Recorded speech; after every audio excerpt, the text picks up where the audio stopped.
recently the security or lack thereof of passenger screening systems that are used in airports. In fact, Sam's joining us from DC, where he's actually attending a hearing on aviation safety and cybersecurity. Sam, welcome to Conversing Labs podcast. Great to see you. Hello. Happy to be here. It's been a long time coming, a little bit, but yeah, great to be here. It's great to have you. So for our viewers, listeners who don't know about you, just give us a quick intro to give us a sort of Sam Curry origin story and talk just a little bit about the work you do at Yuga. Yeah, sure. It's a little tricky. Spend like a bunch of time on the internet since I was like 11 or 12, but got really into web security through like old video game hacking days when there's like flame wars between like forums and stuff. And yeah, ever since then, just kind of like deep diving web security. I got kind of pulled into like bug bounty and that whole ecosystem for a while, and then like the very traditional like pen test to security engineer pipeline. But like on the side of it, the work that I really enjoy doing is like security research, blog posts, and like kind of just fun things to like talk about. So I've been doing like a little security blog for the last like 5 or 6 years, and like gotten to explore some like fun stuff, which we will share on the chat and everybody should subscribe to. Your LinkedIn profile says you lived in Omaha. Did you grow up in Nebraska? Yeah, I grew up in Omaha. I think when I was probably like 4 or 5, my family moved over there, and I've just kind of been there since. Like everybody's located there. It's really tricky, right?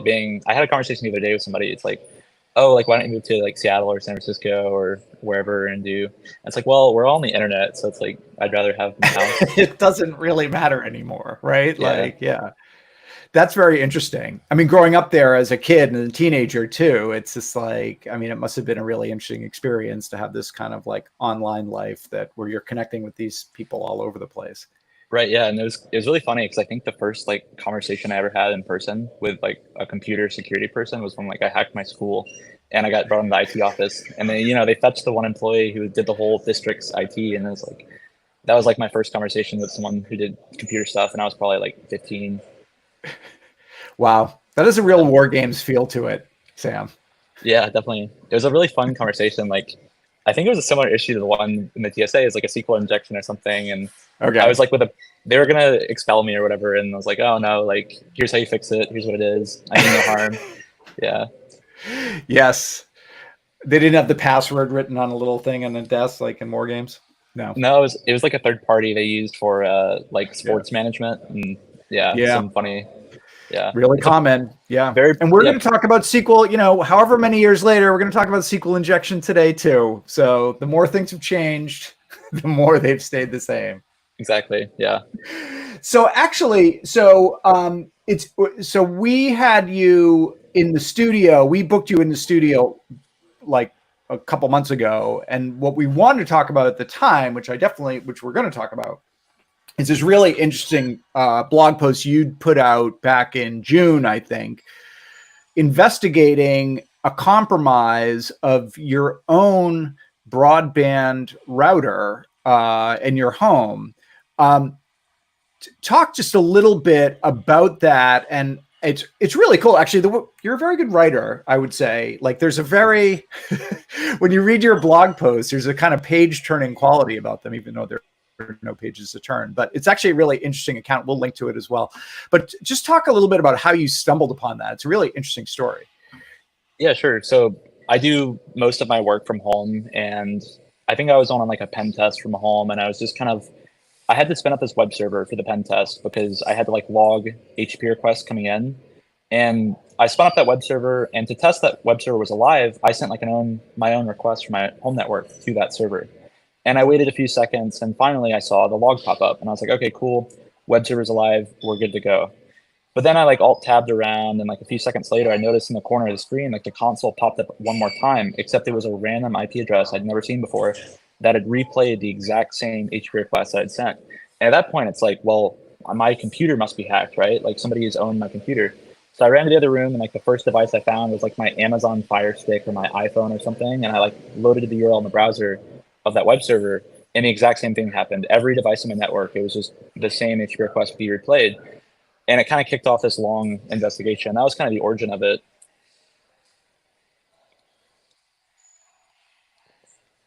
It's really interesting because initially you were like, first of all, natural first question, where did this hack happen? Is this an AWS hack? Is my ISP get hacked? Or much more likely my broadband router got hacked?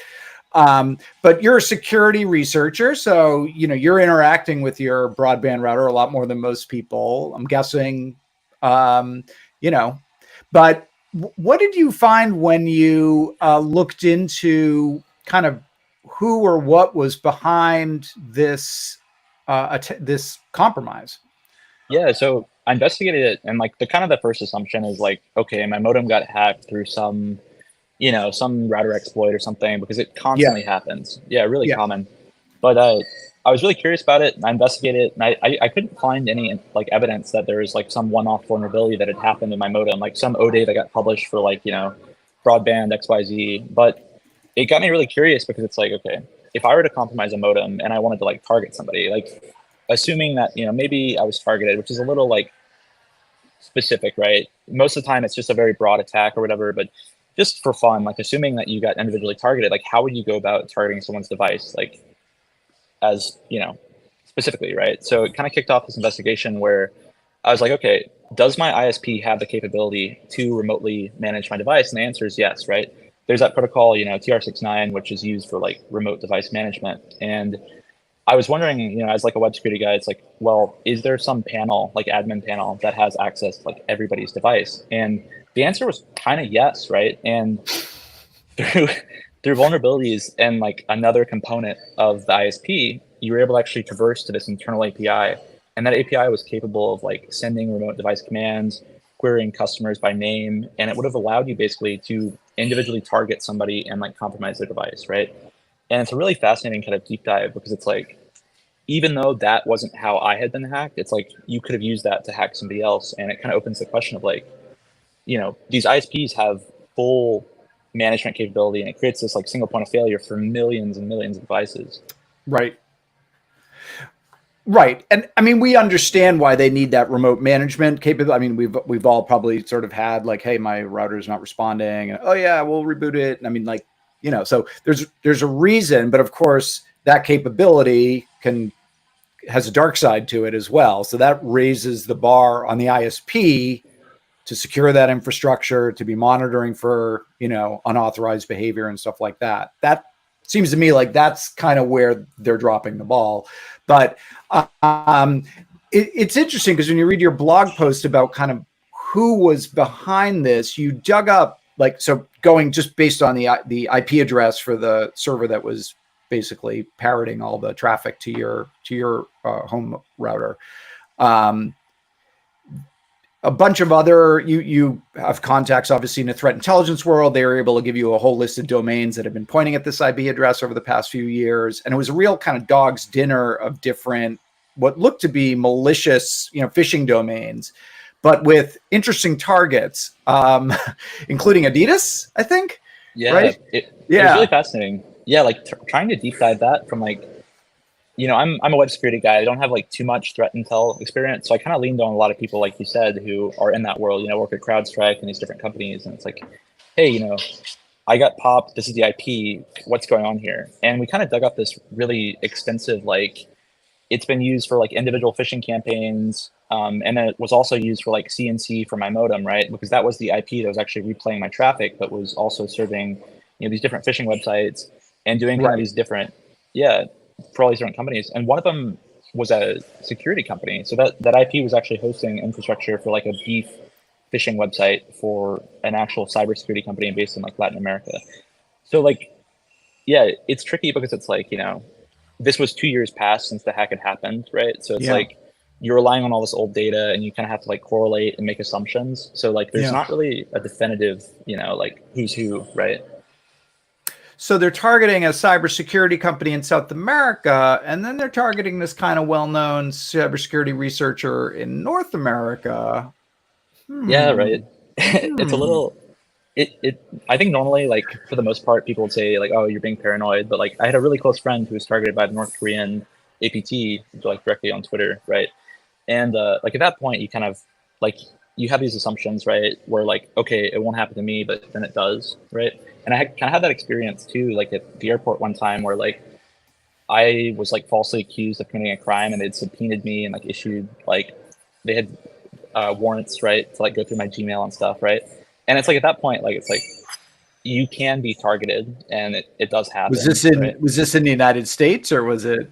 It was. Yeah, Okay. yeah, I can kind of clarify a little bit there. It's kind of a funny story. I was flying from like Japan to Washington D.C., same place I'm at right now. But when I arrived, they had like, oh, there's gonna be this routine secondary inspection because we just randomly selected or whatever. And I'm having this conversation with a cop as I go, and it's the nicest cop in the world. He's so nice to me. I'm like, wow, this is just he must do this, like as a therapist or something, right? But finally, I get to secondary, and they're like, hey, uh, these two people want to talk to you from the DHS and IRSCI. And at that point, it was clear I had like a court summons to go to New York on suspicion of committing like wire fraud and stuff. But we looked into it a lot, and we were basically able to clear that like my IP had like shown up as a malicious person, and that was all they needed to like issue these things. And like, Right. which is everything was cleared. Obviously, like it was just a false thing that had happened. But like from at that moment, it's like They got really all tricky. your gear. They got all your stuff. They're going through it. Yep. Yeah. Yeah, it's yeah. a little invasive, but yeah. Sorry, go ahead.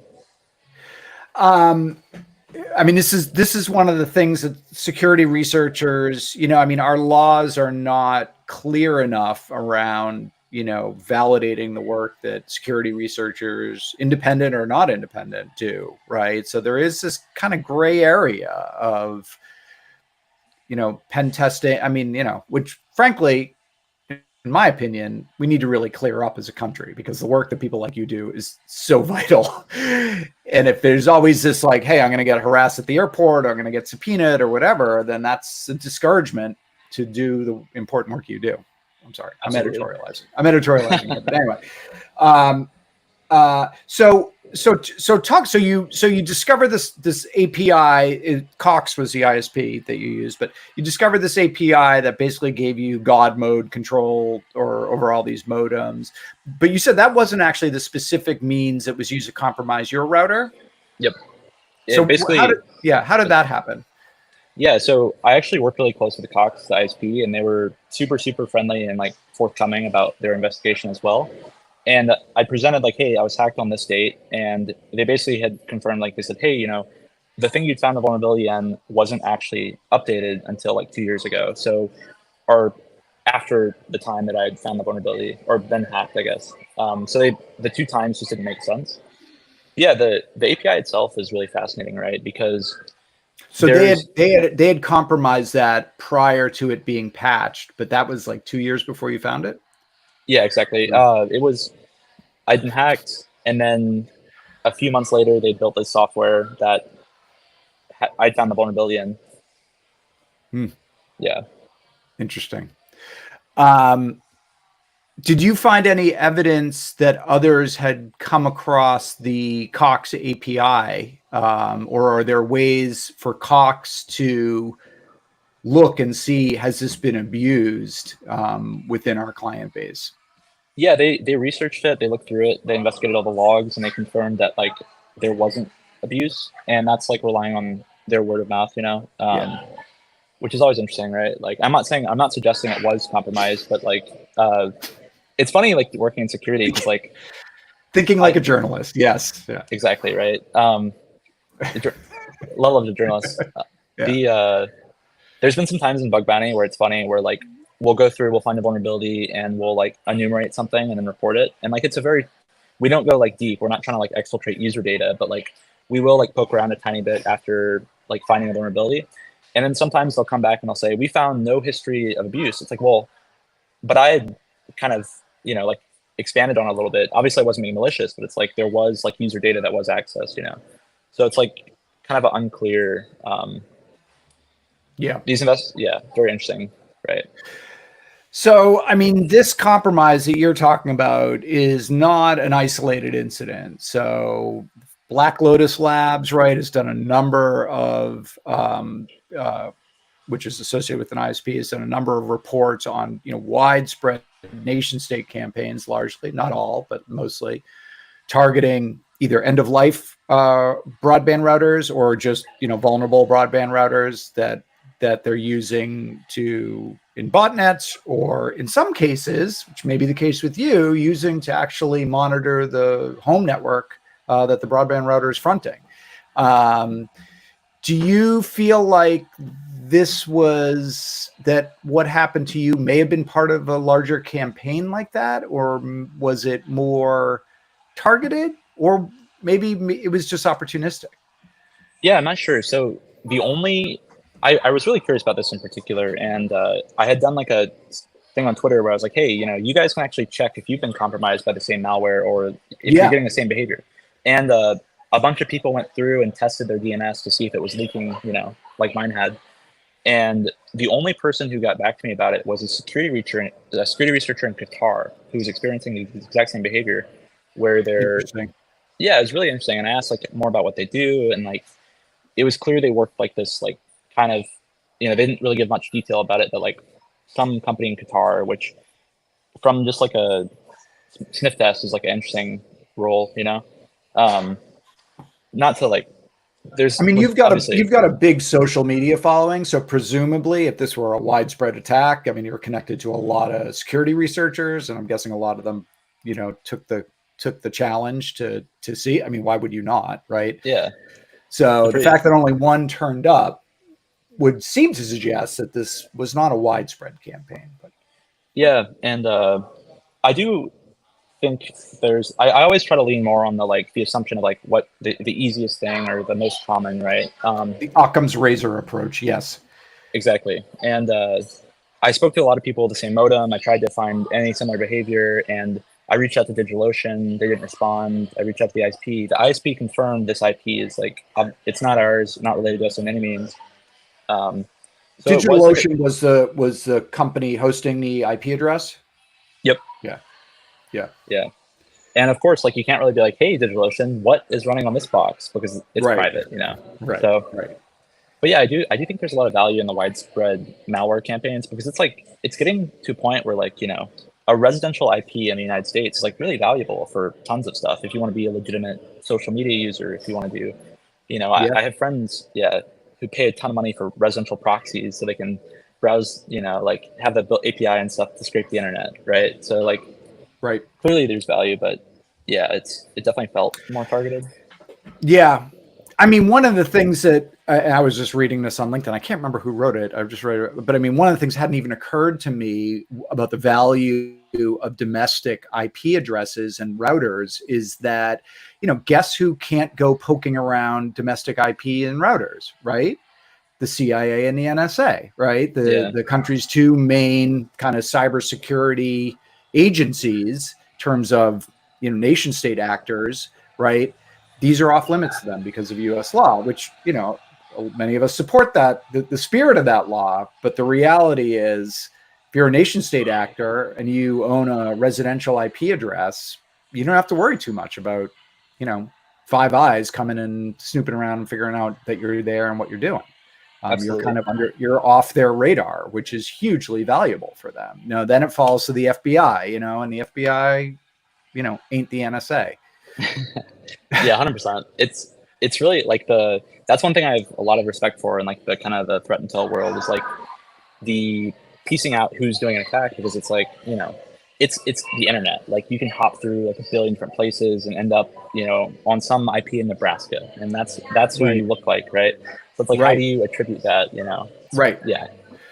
And we know from Microsoft and Black Lotus and stuff that, that these residential IP addresses in some cases are being used around like brute force attacks, right? Like we're just going to rotate around to a bunch of residential IP addresses. It's going to look, tame or legitimate to the company. This is, some guy in residential Virginia. But we also know in some cases, again, that Black Lotus on this again found evidence of compromises where the attackers seemed very interested in what was going on within the actual network that the router was fronting. That seems more sort of, oh, okay, you work in Langley, Virginia. Oh, interesting. But anyway, so this raises a bunch of really big, hairy questions that you have raised with your research in other areas as well.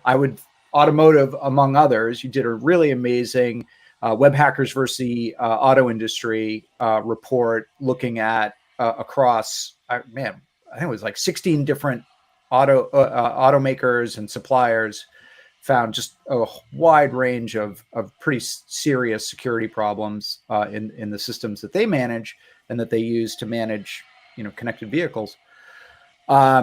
This raises some really thorny questions about just like the backbone of our both consumer and business internet in this country, which is, ISPs, local routers, who's responsible for managing, maintaining, and monitoring them.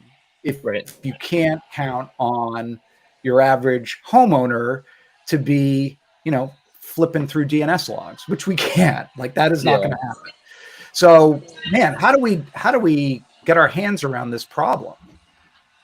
Yeah, it's like really fascinating, right? Because like there exists like this whole ecosystem, and like typically, like if you're like, let's say I want to hack like Facebook, you have the entity of Facebook, it runs Facebook, and there's a direct relationship where there's a security exposure page and all these rules about exposing them. But Facebook is supported by like all these different other companies, and those companies may have just as much access as Facebook to your user data. Like you have something Analytica, I forget the name of the company, but like has all of the access to the Facebook user data, things like that, and it's like there's no direct line to these companies. But for the end user, right? Like, yeah, if you're the ISP or like for instance in T-Mobile, like T-Mobile used, I think it's called Snowball or Snowflake. There's too many companies. Snowflake. My brain is yeah, Snowflake. Yeah, but the line between I'm a researcher who wants to hack T-Mobile and like report vulnerabilities. There's not really a direct line to Snowflake or Blah. Anyway, it creates like these kind of gray areas around the whole internet for infrastructure, for companies, for everything, where it's like they exist and they handle so much sensitive data and so much information but there's not really a way to go about and approach them. And a lot of the research I think we've done recently, like it's less about like we're going super deep AppSec research, like we're going to find like a new attack methodology, James Kettle style, like break HTTP, but instead it's like, hey, this is an entire TLD, or this is an entire infrastructure that's supported by this one single point of failure that is ran by this company, which is contracted by the government, which is nobody knows about, nobody's heard of them, but it's like the name where it's black box, right? Like black box software. Yeah, Yeah. And you'll find it's like a single Perl script from like 2007, which is just like, and it's super vulnerable, right? And if I'm like a nation state attacker, I'm looking for the single point of failure, because it's like, why would I pop one router if I hack all of them?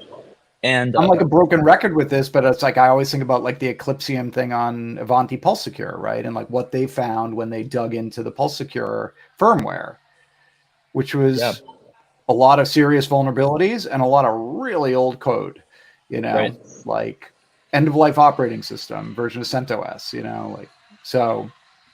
If you're, and if Eclipsium has the resources to, break through their encrypted binaries, like their encrypted firmware, then a nation state actor does, and that they're doing it, so we can't rely on security through obscurity. We can't assume, we can't leave it to China, Volt Typhoon to pen test us, right?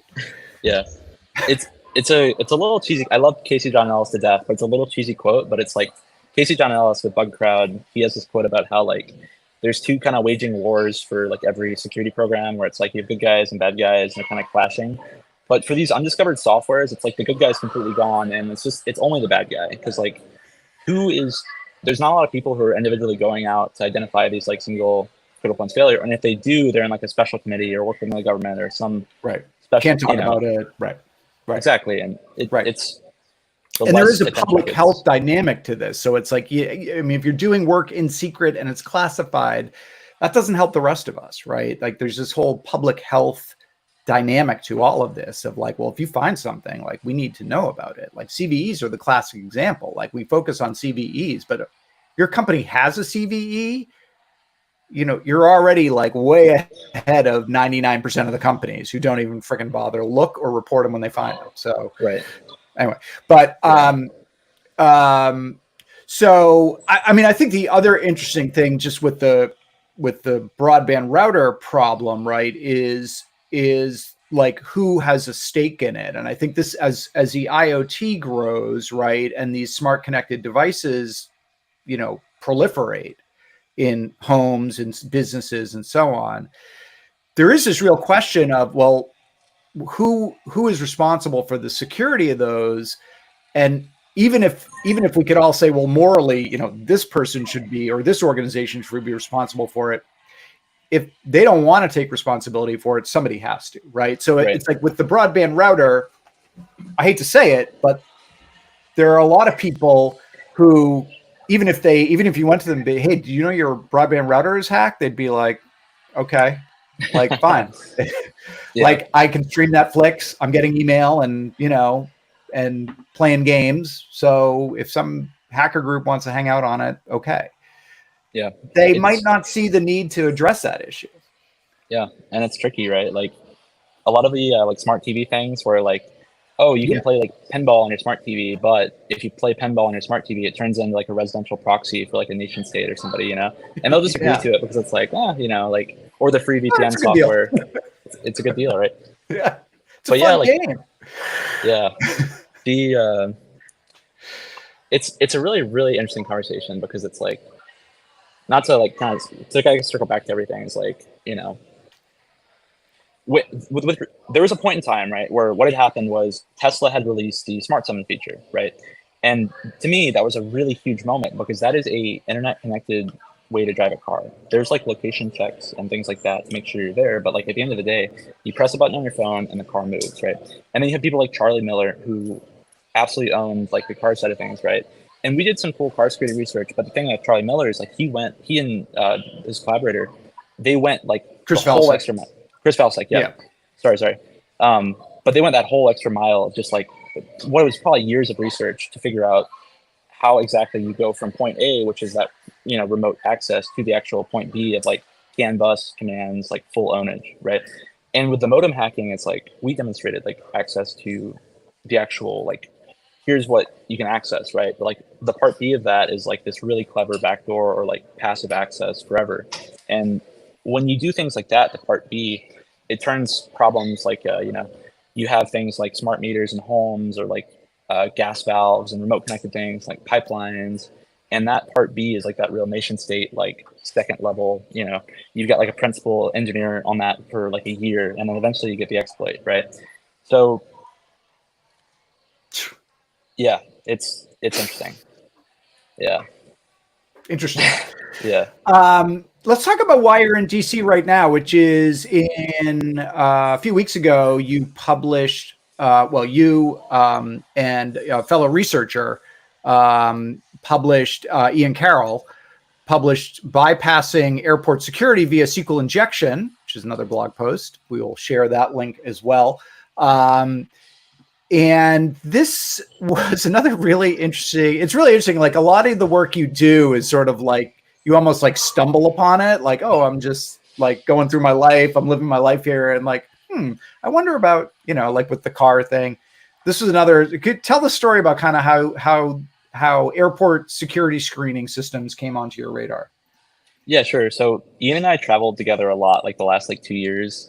He runs a travel company called Seats.Aero, and we're always like in airports together. Yeah. And Ian's like fascinated with these like access control systems like IDEMIA and airport security. And, you know, he'll kind of wiggle doors when he sees a locked door type of person, right? And I think he literally just installed, God bless him, oh, absolutely. Love him to death. He just installed like a fingerprint reader for his house just for fun because he wanted to reverse engineer it. And like, just that type of person, right? But whenever we go through airport security, you know, you have to stand in the line and you're like, you know, who are you? Show ID. And then you see the pilots and they're in their full suits and they just easy, you know, scan the badge straight in, right? And it's like, I want that, you know, like you can get TSA pre-check, you can get, it's like catch me if you can. Yeah, you're just like, absolutely. Yeah. And you see it and you're like, well, the pilot got in, but how'd they get in? There's a little laptop. Like, what is that laptop doing that validates the pilot can get in, right? And you ask that question and it opens up this huge can of worms, which is these companies like Collins Aerospace, and there's a billion more, which are like these huge contractor companies like that provision and like build out this infrastructure for airport security. But what it came down to after investigating it is we found there's 70 different airlines around that each have to provision pilots to access that. When they scan their barcode, it pings back to a valid pilot's license and their passport is like cleared to go through, right? And there's 70 different airlines that need to write pilots or delete pilots from that system, and they all use kind of these systems to modify access to who those pilots are. But all that aside, what it turned out is there's a company called Flycast, and Flycast had built this kind of technology which was used to add and remove pilots for specific airlines to that system, which is, they scan their barcode, it comes back as green, and they're allowed to like enter the security checkpoint. And what we found is that, by compromising Flycast and accessing that system, you could add, edit, and read passport numbers of pilots. And you click like one of them, it's got their photo and their passport ID and all that stuff. And it's like you can basically add yourself to that system. So when you do present your passport and the agent types in your like ID, it'll ping back to you as a valid pilot, and you're allowed to access that checkpoint. And that checkpoint's really interesting because like it opens a can of worms where it's like, there are pilots who are authorized to have firearms, and there are pilots who are, like authorized to access jump seats in planes.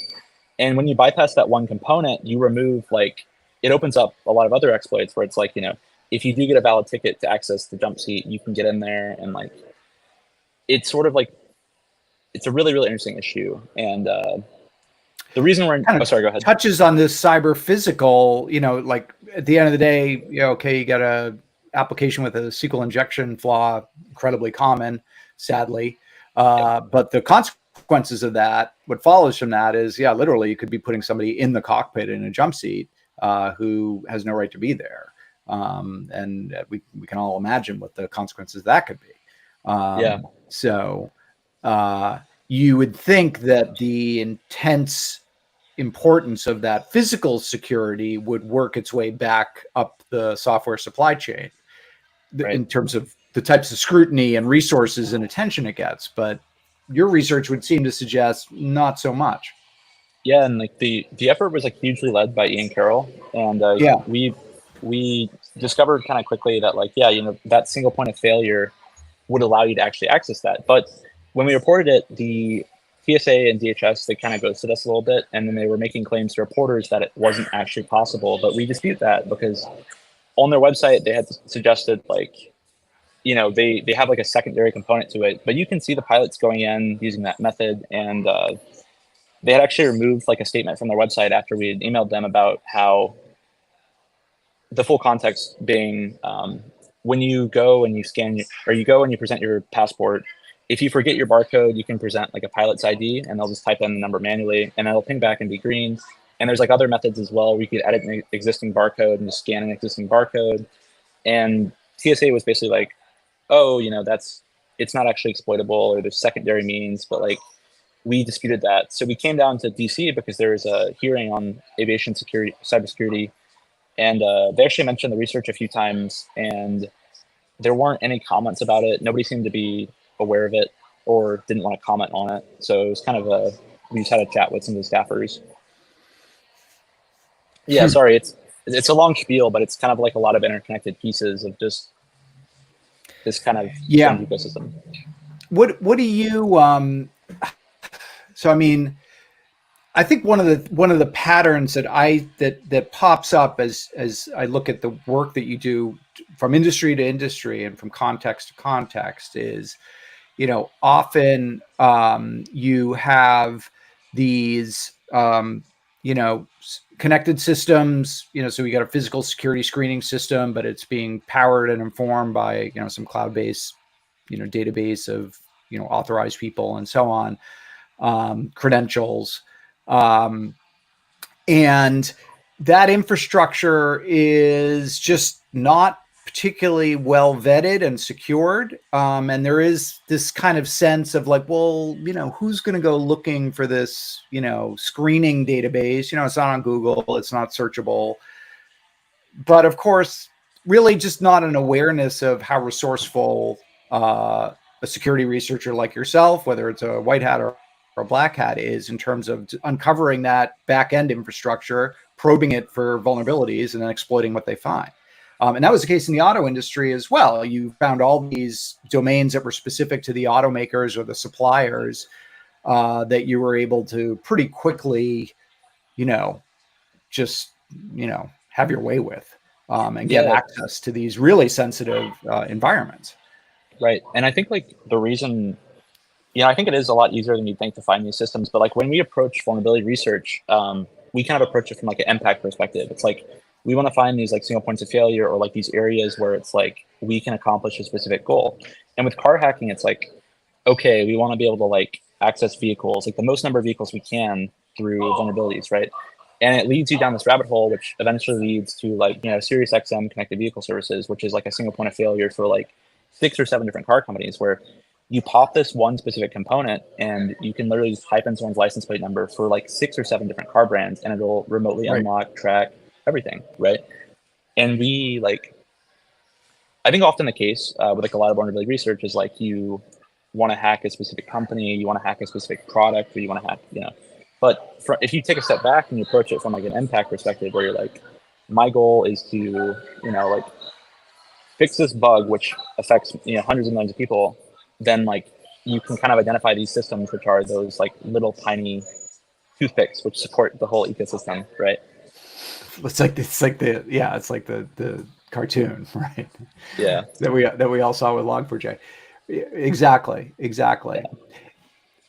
I think there's also just I don't know if it's a cultural issue or whatever, but when you say, okay, we found a really trivial SQL injection flaw in this application, so that to me that communicates, okay, the company that developed this application probably did not have robust, security testing because this one slipped through, and it was if you read the blog post, pretty trivial SQL injection.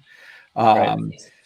And second of all, that the downstream consumers or customers also were not mindful of security. We're not saying, well, before we license this, we're gonna do a pen test. We want to see an SBOM. We want to, all that stuff. So it just seems like there is just a culture of, I don't know, insecurity, taking everybody at their word.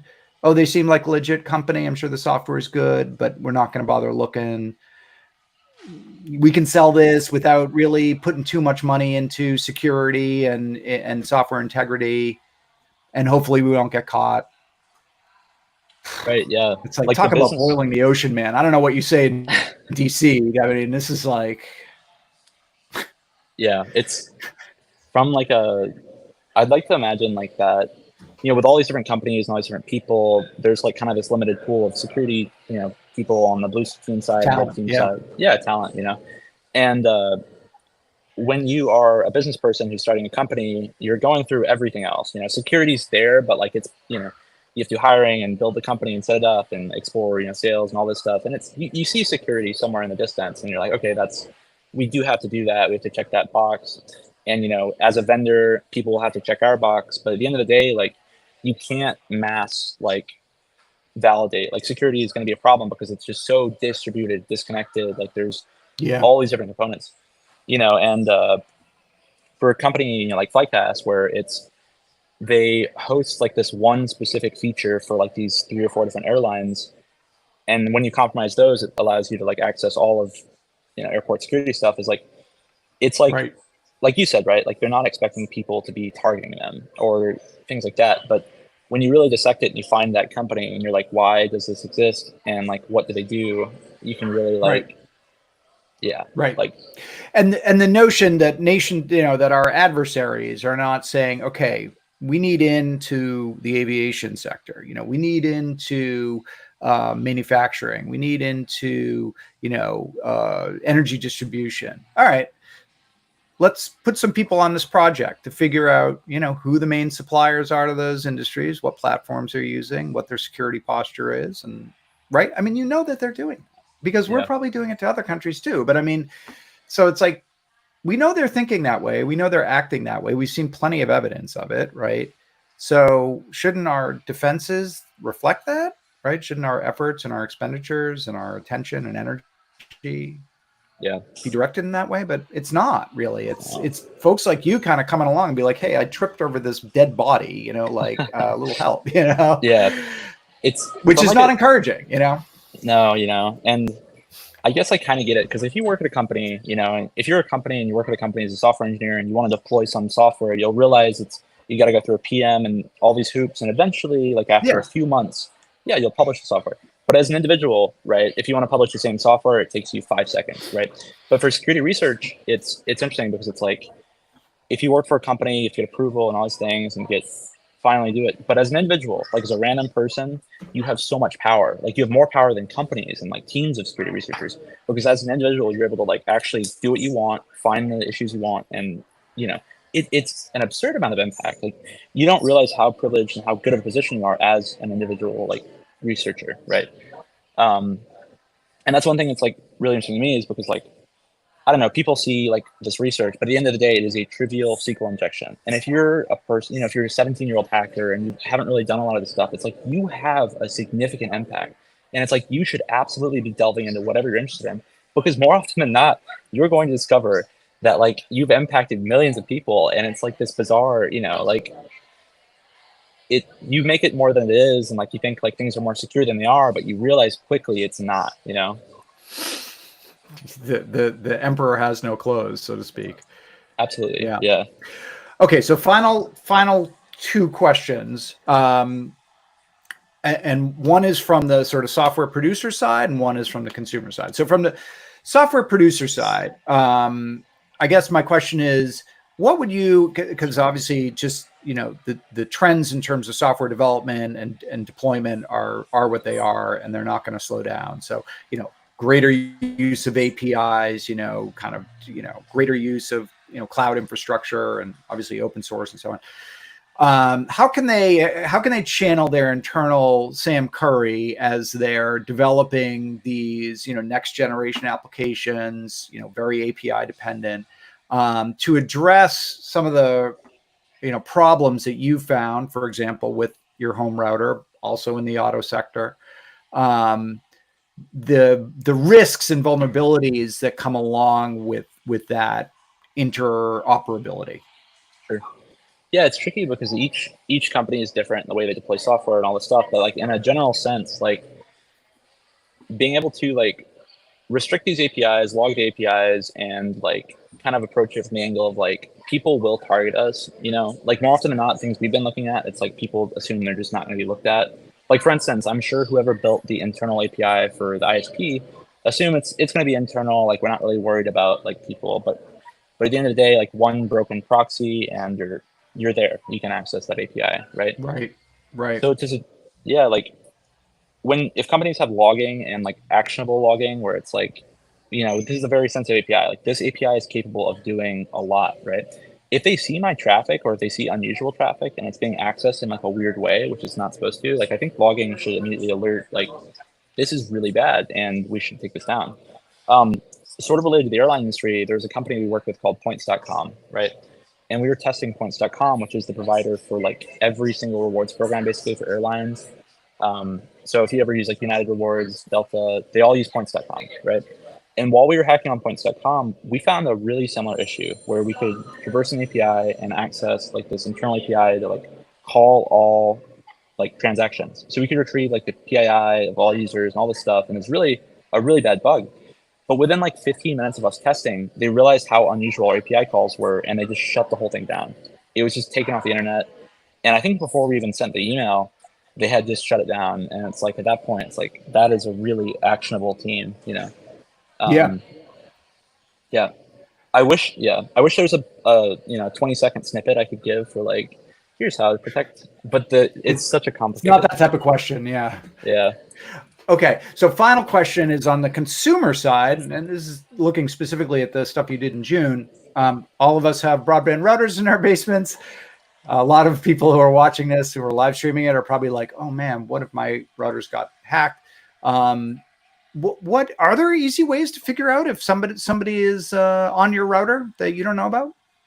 Yeah, I think the first thing you can do is removing the backdoor from the ISP, right? Because right now, even if you're not hacked, the ISP does have TR69 that they're off and can like send commands to your device. So your threat model currently is Disable like, that. yeah, you can disable it or switch to a modem that like isn't managed by the ISP or doesn't have that permission. And once you do that, you've removed like a good majority of people who will be able to access your device. The second thing, obviously, is like traditional, like don't open random ports, blah blah blah. But like, I guess like the third thing is just like monitoring traffic, right? Like I switched to a Ubiquiti Unify. I think it's called like some gateway modem. But it's beautiful because I can open my phone and it's like, here's every single thing you're sending traffic to, and these devices are using this traffic, and like, I love that Nice. little device. Yeah, you know. Yeah. So, yeah, as a consumer, it's like watching that. You know, if your Netflix is loading slow, check you're not being backdoored as a residential proxy. You know. Right. Right. So potentially either, alter the configuration of your existing router, or even better, get off the ISP's hardware and bring in your own hardware. And then of course, after that, right, stay on top of security updates, make sure, kind of check in with that router every so often and make sure that everything looks kosher. Absolutely. Yeah. Right. Pretty much exactly. Yeah. Hey, Sam, is there anything that I didn't ask you that you wanted to say? I don't think so. I think like just continuing to try to hack random stuff, you know, and publish stuff. So that's pretty Absolutely. much all. Yeah. And again, thanks for the way. I mean, you're doing incredibly important work, and we'll be sure to have you on again. It's been a pleasure, and thanks. Good luck down there in DC. I hope their ears are open and they're listening to what you have to say. Absolutely. Well, cheers. Thank you again, Paul. I really appreciate you having me. Sam Curry. Well, thanks for coming on ConversingLabs. We'll do it again. Cheers. Peace. Yep. Okay, one sec.